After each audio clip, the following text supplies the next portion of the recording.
It is tempting to dismiss the row between Donald Trump, President of the United States, and Mika Brzezinski, host of a U.S. TV show, as a vaguely self-referential media story that most Americans care little about. Tempting, but wrong. Yes, this story risks making the media the story, rarely a good thing, and risks making the media look even more out of touch with average U.S. voters who have more pressing economic concerns. That doesn't mean it isn't serious.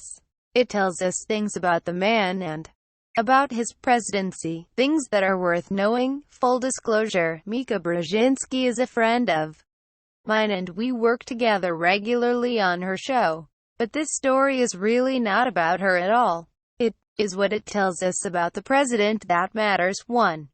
The way President Trump talks about Brzezinski in those tweets is sexist.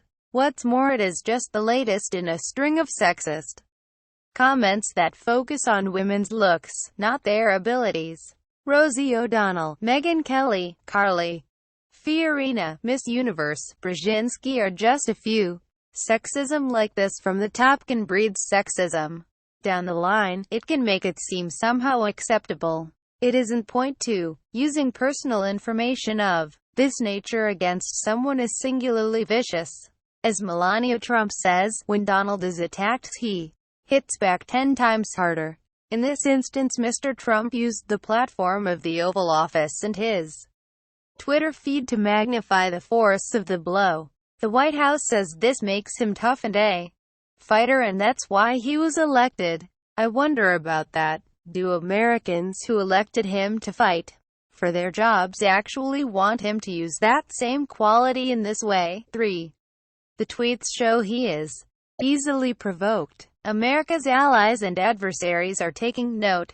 4. The incident suggests his anger can take precedence over political expedience. Right now, Mr. Trump needs the Republican senators to support his healthcare reform. Several of them immediately expressed extreme dismay at these tweets, saying they were beneath the dignity of the office.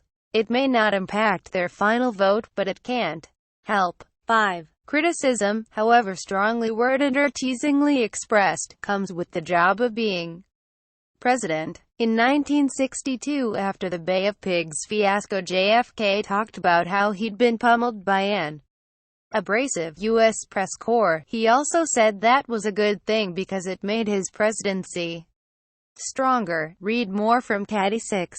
Members of Congress and members of the administration have now spent the past 2 days being forced to answer questions about facelifts and blood. The president may rightly think conflict with the media rallies his base, but it distracts people around him from focusing on the job of healthcare and tax reform and infrastructure bills. That's not useful for anyone. 7. The National Enquirer, Trump Morning Joe story needs further investigation. Until we have all the facts, it's hard to make an assessment.